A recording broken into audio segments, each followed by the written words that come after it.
வணக்கம் அன்பு உள்ளங்களே. இன்றைய தினம் ராமேஸ்வரம் பகுதியிலே செய்யப்படுகின்ற திலஹோமம் முன்னோர்களால் ஏற்படக்கூடிய சாபங்கள் நிவர்த்தியாகும் பொருட்டாக விநாயகர் வழிபாடு இதோ அடுத்ததாக இங்கே அருள்பாலிக்கும் ராமநாத சுவாமிக்கும் பர்வதவர்தினி அம்பிகைக்கும் வஸ்திர தானங்கள் செய்யப்படுகிறது. அதனைத் தொடர்ந்து இன்றைய தினத்திலே திலஹோமத்தினுடைய முக்கிய பொறுப்பாக சில்லறை நாணயங்கள் கொண்டு ஹிரண்ய தானம் செய்யப்படுகிறது. அதனைத் தொடர்ந்து இன்றைய தினத்திலே நவக்கிரகங்களால் உண்டான பாதிப்புகள் நிவர்த்தியாக நவக்கிரக பூஜை, அடுத்தபடியாக நவக்கிரக பூஜைகள் கலச வடிவமாக அம்பிகை சுவாமி அம்பாள் எழுந்தருளி இந்த இடத்திலே அருள்பாலிக்கின்றார்கள்.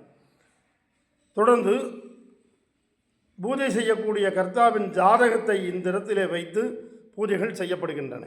தீப வழிபாடு சுரூபமாக 9 நவக்கிரகங்கள் நவக்கிரக தீபங்கள் ஏற்றி வழிபாடு செய்யப்படுகிறது. இத்தருணத்திலே இந்த யாகத்தினுடைய பலனாக முதல் கடவுளாக விளங்கக்கூடிய விநாயகப் பெருமானுக்கு பிரியகரமான அவுல், பொரி, கடலை, சர்க்கரை முதலான 16 விதமான பொருட்கள், நெய், கல்கண்டு, பேரிச்சம்பழம், முந்திரி, திராட்சை, நெல் பொரி, அபுல் பொரி என்று சொல்லக்கூடிய அனைத்து விதமான பொருட்களை கொண்டு யாகத்திலே செய்யப்படுகிறது. இதிலே முக்கியமாக சில பொருட்கள் உண்டு. அதை அந்த சமயத்தில் தருணங்களே செய்யப்பட்டு அனைத்து விதமான பழங்கள் இங்கே பூஜை செய்யப்பட்ட பிராமணர்களுக்கு தானம் கொடுக்க, ஆலயத்திலே அருள்பாலிக்கும் பார்வதி பரமேஸ்வரனுக்கு நிவேதன பிரசாதமாக செய்யக்கூடிய பழ வகைகள், அடுத்ததாக திலஹோமத்திலே மிக முக்கியமாக சொல்லப்படுகின்ற தான வகைகள் 16 விதமான தானங்கள் உண்டு. அந்த 16 விதமான தானங்களும் இவ்விடத்திலே பூஜை வழிபமாக செய்யப்பட்டு அதை அனைவருக்கு தானம் செய்யப்படுகிறது. இதுவே இந்த திலஹோமத்தினுடைய பூர்ண பலன். இந்த திலஹோமத்திலே மிக முக்கியமாக சொல்லப்படுகின்ற 16 விதமான தானங்களும் இரண்ய தானம் என்று சொல்லக்கூடிய சில்லறை நாணயங்களை தானம் செய்வது, ராமேஸ்வரத்திலே செய்வது மிக மிக உத்தமமான பலன்களை கொடுக்க வல்லது. அடுத்தபடியாக மூலிகை பொருட்கள் இந்த இடத்திலே செய்யப்படுகின்ற யாகத்திற்கு ராமேஸ்வரத்திலே தனிப்பட்ட முறையில், அதாவது ராமேஸ்வரத்தில் மட்டுமல்ல எந்த இடத்திலுமே திலஹோமத்தில் செய்யப்படாத விஷயங்கள் நிறைய குறைபாடுகளோடு செய்யப்படுகின்றது.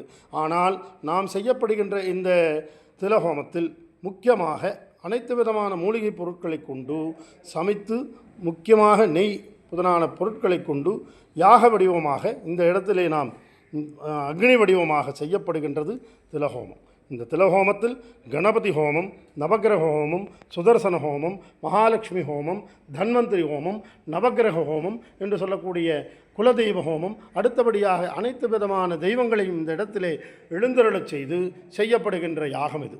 இந்த யாகம் நாம் ராமேஸ்வரத்தில் செய்யும் பட்சத்தில் அனைத்து விதமான நம் ஜாதக ரீதியான உண்டான தெய்வ சாபம், ஆச்சாரிய சாபம், பிராமண சாபம், குரு சாபம், பசு சாபம், பக்ஷி சாபம், மாத்ரு சாபம், பித்ரு சாபம் என்று சொல்லக்கூடிய 16 விதமான சாபங்கள் நிவர்த்தியாகும்.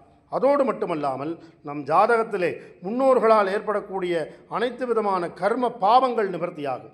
ஆகவே ராமேஸ்வரத்திலே முன்னோர்கள் சாபம் நீங்க திலயாகம் செய்யப்படுகிறது. இந்த திலயாகத்திலே அனைத்து விதமான மூலிகை பொருட்களையும் கொண்டு யாகத்திலே செய்யப்பட்டு ஆண்டவனுடைய ஆசீர்வாதங்கள் பரிபூர்ணமாக கிடைக்க வழிவகை செய்கிறது. ஆகவே பொதுமக்களே, நமது முன்னோர்களுடைய சாபங்கள் எல்லாம் நிவர்த்தியாகி நமக்கு கிடைக்கப்படுகின்ற அனைத்து விதமான சம்பத்துகளும் கிடைக்க எல்லாம் வல்ல ஆண்டவனை மனதார பிரார்த்தனை செய்வோம். அதோடு மட்டுமல்லாமல் ஜாதக ரீதியாக பித்ருதோஷம் என்று சொல்லக்கூடியது 5 விதமான குறைபாடுகளை கொடுக்கும். முதலாவதாக திருமண தடை என்று சொல்லக்கூடிய திருமணத்தை மிகவும் லேட்டாக, அதாவது தாமதமாக அமைத்து கொடுக்கும். இரண்டாவதாக கணவன் மனைவிக்குள்ளே பிரிவினைகளை ஏற்படுத்தும். மூன்றாவதாக அபமிருத்யு என்று சொல்லக்கூடிய துர்மரணம், விபத்துகளால் மரணம் ஏற்படக்கூடிய வாய்ப்புகள் உண்டு. நான்காவதாக திருமணமாகி குழந்தை பேறு கிடைக்காமல் தடையாக இருக்கும்.